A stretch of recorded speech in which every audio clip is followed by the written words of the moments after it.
ஓம் சிவாய நம. இந்த பதிவை காணும் அனைவருக்கும் அனைத்து செல்வங்களும் பெற வாழ்த்துக்கள். மேலும் துல்லியமான ஜாதக பலன்கள் பார்த்து சொல்லப்படும். புதிய ஜாதகங்கள் எழுதி தரப்படும். கீழே உள்ள போன் நம்பருக்கு தொடர்பு கொள்ளவும். இன்றைய ஆன்மீக தகவலில் நாளை வரும் வைகுண்ட ஏகாதசி அன்று நாம் செய்ய வேண்டிய வழிபாட்டு முறையை பற்றி தான் பார்க்க போறோம். வாங்க பதிவுக்குள்ள போகலாம். மார்கழி மாதத்தில் வரக்கூடிய அத்தனை நாட்களுமே விசேஷமானவை தான். அதில் பெருமாளுக்கு உகந்த இந்த வைகுண்ட ஏகாதசி விரதம் மிக மிக சிறப்பு வாய்ந்ததாக கருதப்படுகிறது. இந்த வைகுண்ட ஏகாதசியில் இரவு முழுவதும் கண்விழித்து பெருமாளை நினைத்து விரதம் இருந்து வழிபடுவது வழக்கம். அத்தகைய வைகுண்ட ஏகாதசியில் நம் வீட்டில் செய்யக்கூடிய ஒரு செயல் நம்முடைய செல்வ வளத்தை அதிகரிப்பதாக சொல்லப்படுகிறது. அதை பத்தி தான் இந்த பதிவுல பார்க்க போறோம். 23/12/2023 அன்று காலை 4 மணி அளவில் ஸ்ரீரங்கத்தில் சொர்க்கவாசல் திறப்பு வைபவம் நடக்கும். இந்த நேரத்தில் அனைத்து பெருமாள் கோவிலிலும் இந்த வைபவத்தை விமர்சனமாக பூஜை செய்து வழிபாடு செய்வார்கள். இந்த சொர்க்கவாசல் திறப்பு பூஜையில் கலந்து கொள்வது நம்முடைய வாழ்க்கையில் உள்ள அனைத்து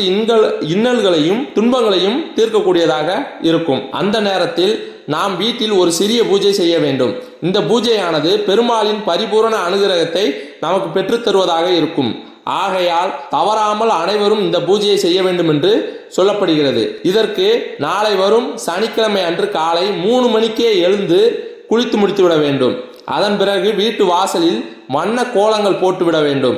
இவையெல்லாம் விடியற் காலை 4 மணிக்குள்ளாக நாம் செய்துவிட வேண்டும். 4 மணிக்கு சொர்க்கவாசல் திறக்கும் நேரத்தில் நிலவாசலில் 2 நெய் தீபம் ஏற்ற வேண்டும். இந்த 2 தீபமும் கிழக்கு நோக்கி எரியும்படி வைக்க வேண்டும். இதை ஏற்றிய பிறகு நேராக பூஜை அறையில் வந்து 3 நெய் விளக்கு கிழக்கு முகமாக வைத்து ஏற்றி விடுங்கள். இந்த தீபம் நெய் விளக்காக இருப்பது சிறந்தது. இத்தனை நெய் தீபம் ஏற்ற முடியாதவர்கள் ஒரே ஒரு நெய் தீபம் ஏற்றிவிட்டு மற்ற 4 விளக்குகளை நல்லெண்ணெய் தீபமாக ஏற்றலாம். அதன் பிறகு வீட்டில் சாம்பிராணி தூபம் போட வேண்டும். இது மிகவும் அவசியம். அந்த நேரத்தில் வீட்டில் சுப்ரபாதம் ஒலிக்கும்படி பார்த்துக் கொள்ளுங்கள். அதன் பிறகு பூஜை அறையில் கற்பூர தீபாராதனை காட்டி பூஜையை செய்து கொள்ளுங்கள். சொர்க்கவாசல் திறக்கும் நேரத்தில் உங்களுடைய வீட்டில் நீங்கள் செய்யும் இந்த பூஜையானது பெருமாளை நேரடியாக உங்கள் வீட்டிற்கு வர வைக்கக்கூடியதாக அமையும் என்று சொல்லப்படுகிறது. பலருக்கும் இந்த பூஜை செய்யும் போது வீட்டில் மற்றவர்கள் உறங்கிக் கொண்டிருப்பார்கள். என்ன செய்வது என்று சந்தேகம் எழலாம். பூஜை செய்பவர்கள் விரதம் இருப்பவர்கள் எழுந்து இதை செய்தால் போதும். மற்றவர்கள் இந்த நேரத்தில் உறங்கினாலும் தவறும்